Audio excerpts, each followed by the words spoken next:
This is probably one of the most difficult experiences I've ever had, and that's trying to come to terms with the passing of my mother.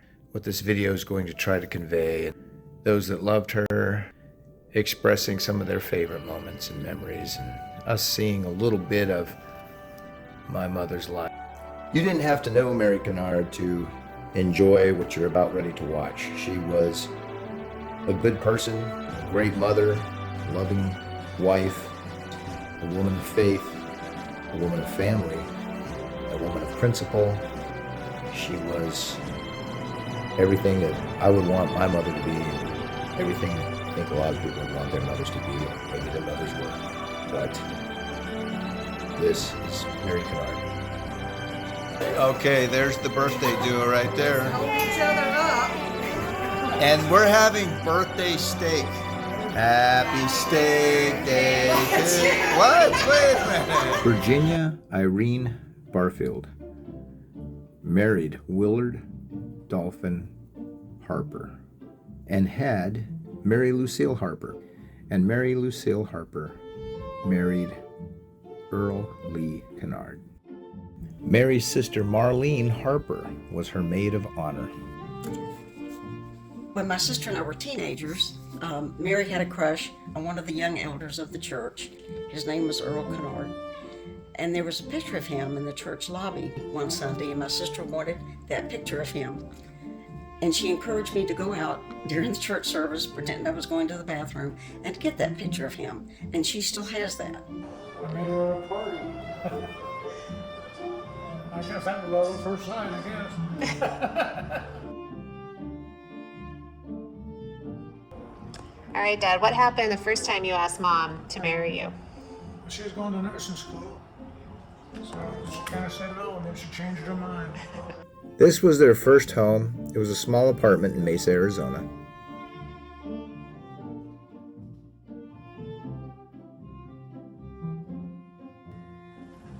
All right, now I'm going to tell you what happened to me and Dad. The year would have been 1968. We had a little apartment on South LaSawyer Street, and I was so homesick. That first Christmas away from Georgia, away from my family.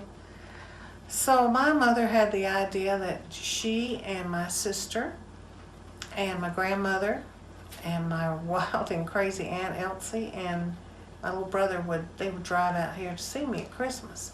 Nobody thought they would make it. They thought my grandmother would probably die en route. They were so mad back there in Georgia, they just wouldn't even speak to my mother. But they got in that little old Nash Rambler and off they go to Arizona. We just had a great time in that little old apartment with all of us crammed in there. It was a 1-bedroom, 1-bathroom apartment. But we had fun. We had fun, and I enjoyed it because my family we all wanted to be together so bad they all drove out here. I am Mary's sister-in-law, known her for a long, long time with all the fun times that we've had through the years. She married my brother, Earl. She was a great sister-in-law. I'd say one of my favorite childhood memories of my mom is when we used to just lie in my bed and we would just be talking and laughing and being silly, and we would do Mad Libs, but they're those stories where you fill in your own nouns and verbs and adjectives, and at the very end you read the story out loud, and it's the most ridiculous, stupid thing on the planet, but for some reason my mom and I would just laugh so hard. She used to buy me all these Mad Lib tablets, and we would lay in bed and do those. And so I think that's probably one of my very favorite childhood memories. Family meant everything to my mother. Absolutely everything. She loved family get-togethers. She just loved spoiling her grandkids with affection and attention and asking them about, what was going on in their lives. I think my favorite memory with Bobo was when I was younger. I would go over to Bobo and Papa's house. Bobo would make a nice dinner, either a pot roast or something good as always. And then after we would go to Dairy Queen, which was my favorite. But we would just come back home and just sit and talk. I'm gonna forever cherish those moments. My favorite memory with Bobo isn't like a specific one. It's more like I just love spending every moment with her. I'm gonna miss her Bobo mac and cheese. She was awesome, and she would always have candy out for us whenever we went to her house, and she was always just so nice to everyone. My favorite memory of me and Bobo is that every Saturday, me and my family would go over to her house when I was younger, and there was always a bowl of candy waiting for us and a batch of mac and cheese on the stove, and it would hit the spot every single time. When we were done eating, we would participate in hours of Uno. One time our game lasted 2 hours, but it was always so much fun. When her kids were born and her grandkids were born, she was her happiest. Now that is Mom's pasta salad. I'm getting video of the bowl now because the bowl will be empty soon. When our parents were alive, we had lots of picnics, and we had Thanksgiving dinners over here at our home. We had the best times. We will continue to remember her. This is where memories were made. Mary Kinnaird, this is not happening. I just want to say thank you for everything and the support you provided to our family. Thank you for being an awesome Bobo. Thank you for being an awesome mom and just all-around person who is always putting others ahead of herself. But what is going to go noticed is missing you around the holidays. Helping the coordination with Mary Beth, and especially helping with the cooking. And you know what? We're gonna miss the Bobo mac and cheese, and we're gonna miss the Bobo potato salad. My goodness, that was the best potato salad on the planet. There are so many things that I love about Mary, and I'm gonna really miss. The biggest one for me is just how easy she was to be around, and how much I enjoyed our Saturday night dinners and just getting together and talking about Downton Abbey or whatever book we were reading. Love you, Mary. I'm gonna miss you. She always had a strength about her, even in the toughest of times. Even up until she passed away, she struggled so hard, but she fought so hard in that hospital bed she wanted to leave that hospital, and she wanted to continue, even though it wasn't possible. When we lost Kent in 2017, it was the most difficult thing I think any of us had ever gone through. I remember one evening, I think it was the evening before he passed away, I was in the room by myself with Kent. He was in the hospital bed, and I was just kind of in a corner sitting there, and my mom came in by herself and went to his bed and just stood over him and kind of stroked his face and his head, and then she said to him, "Kent, it's okay. You can go home. We'll miss you, but we understand, and all of us will look after Caitlin." And I'm not real sure she even knew I was in the corner of the room. She may have. I just marveled at how strong she was to come in and lean over her baby boy and say, "It's okay, you can leave. We'll take care and watch over your precious daughter." So I took a picture of that moment because I never wanted to forget just how strong and beautiful she was. I have endless memories with Bobo, and it's hard to choose just one because all of them were my favorite. But some that stand out more than others would definitely be one when she would pick me up from middle school and high school and would be so excited to ask about my day and just crack jokes with me, talk about life. And then when she would cook me lunch/dinner right before I went to swim practice. It would always be either her Bobo's mac and cheese, grilled cheese sandwiches, the Progresso noodle soup that was canned, but always tasted homemade because she made it with her love. And of course, a dessert, without fail. Mary, you will be missed. Your example of kindness and grace and generosity and faithfulness have impacted our family in so many ways. So very grateful to have known you, for you to be a grandmother to Sophia, and a great example. Something I will never forget, and I think we had a great time together, was our speedboat trip tour in San Diego. Mary and I got paired on a speedboat, and I was driving, of course. She didn't want to drive. And the goal was to be sort of airborne on the speedboat so you can go really fast. And we just had a hoot and hollered just laughed our butts off for a good 20 minutes on that whole entire tour. And something I don't think she would do by herself. So it was nice to be able to have that experience with her. Mom loved music. Music played a very inspirational role in her life. I think she was comforted by listening to the sounds of the tabernacle choir. She loved playing music. She played music her whole life. I have fond memories of her teaching my daughter to play. I want to show you all the C's on the keyboard. That's in the beginner book. They learn All the C's, But okay. where's middle C? That's an important one. Okay. So I know a pattern like two. These are best friends with middle C. It's with on the right side. So I know that C, and it's like a pattern. It's three. It's like 2 and 3, and these are the C's. Here,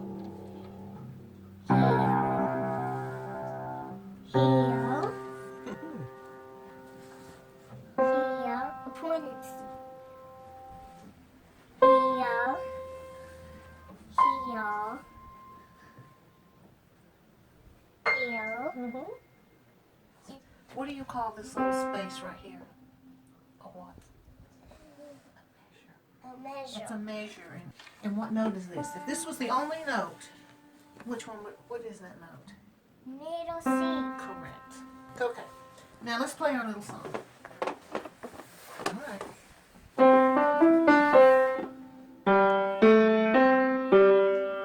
Second part.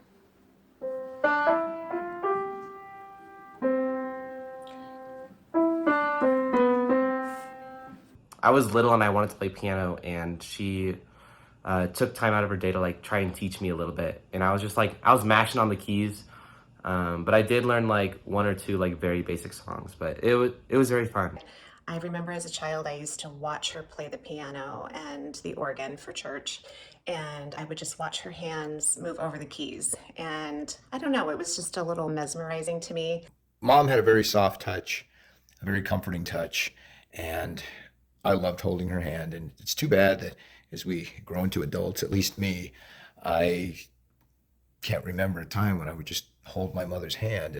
During this time of her illness and she was in the hospital, I found myself more and more always holding her hand to comfort her. And maybe it was to comfort me. And even holding her hand after she passed, it was just such a good feeling. I remember the way she used to reach out and hold my hand as a kid, and even as an adult. You know, she would grab my hand or hold my hand briefly for something, and I always remember just gazing at her hands. I would just look at them and remember them as a child. No, the C note, not the A note. Okay. C. Okay. All right, watch it one more time and I'll Watch go the slow.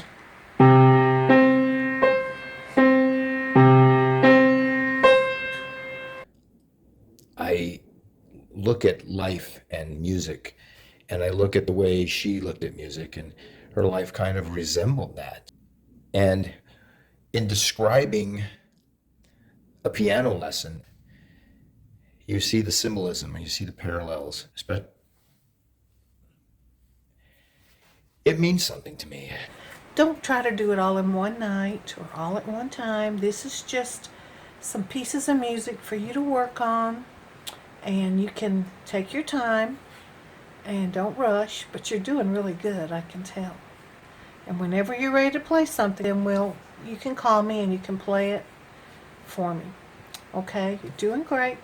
We'll have so many songs. You can do a whole concert. One thing that I love about Mary, well, we had a great time. We served in music callings together in church. I was the chorister while she was the organist, obviously. Just spending that time behind the organ during sacrament meetings have been a wonderful memory. Just sharing a little chit chat with her. And then just what a gentle Southern lady that Mary is. And I loved her, and I'm happy that I got to know her. We were very glad to have her come into our family. She was a breath of fresh air in her Southern charm, and she's had such a fun sense of humor. Of course, my mom was from the South. She was a Georgia girl, and my mother would always talk about grits with my daughter. And so, Mom, I'm still gonna have a bowl of grits, and every time I eat a bowl of grits, I'm gonna think of you. And I want to say my favorite memory ever with her is when, well, it was a couple, like, years back. We were talking about, like, Georgia and, like, I don't know, southern stuff, and then she started, like, saying, like, you know, you can have a southern accent, and, like, I'd, like, get to replicate some of the southern words, like, y'all, and I don't know, it kind of just stuck, and every single time that I visited her, or saw her, or said hi or bye, it would always be in, like, a southern greeting, like, hey, y'all, or bye, y'all, or, we talked a lot about grits and, like, southern food, and so every time I'd see her, I'd be like, hey, I had grits for breakfast, and I don't know, it was fun to see her light up like that, and I'm gonna miss that, so. Okay, this is a duet. Sophie on the piano and Grandma's on the organ.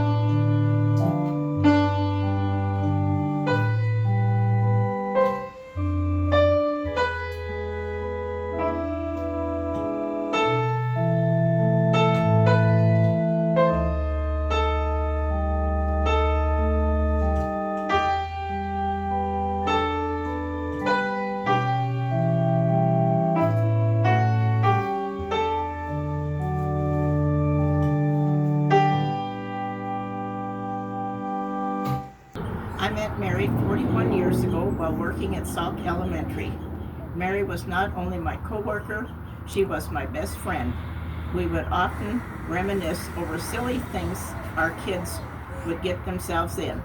There was never a dull moment. Her sense of humor and laughter shined brighter than the sun itself.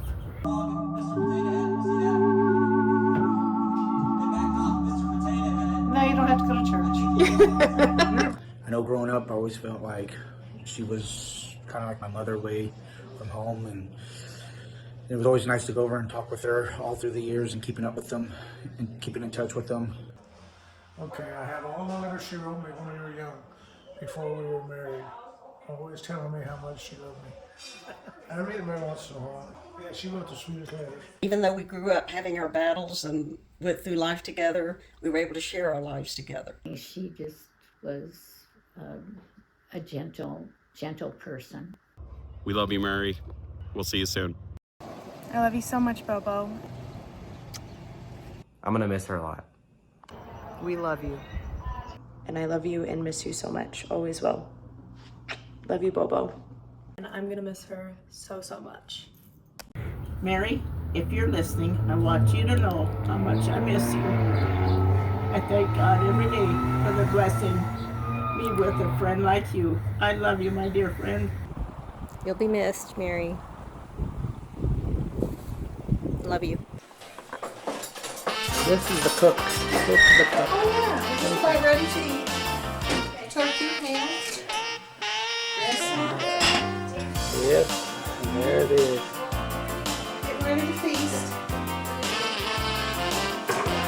This is my necklace. Here's Santa. Want to zoom in on that? Looking good. Here's the one guy got you there. That's my Santa. And I miss her. Because she was a good wife, good mother, and a good grandma. She's so happy now, she probably wouldn't come back if she could.